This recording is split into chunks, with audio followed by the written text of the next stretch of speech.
या महाराष्ट्रामध्ये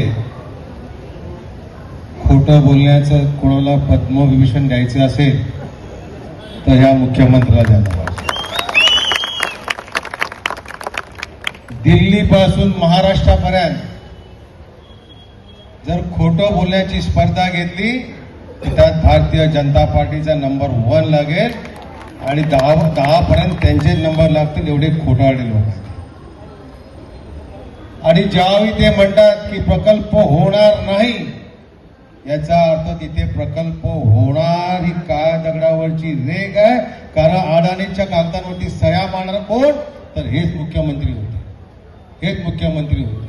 परंतु मतांसाठी यायचं आणि खोटी आश्वासनं द्यायची की धारावीचा एकही घर या ठिकाणी होऊ देणार नाही. मग 48 एकर जमीन ही अडाणीला कशी मिळाली हे विचारण्यासाठी आज आम्ही इकडे सगळे आलेलो आहोत. मी त्या वंदना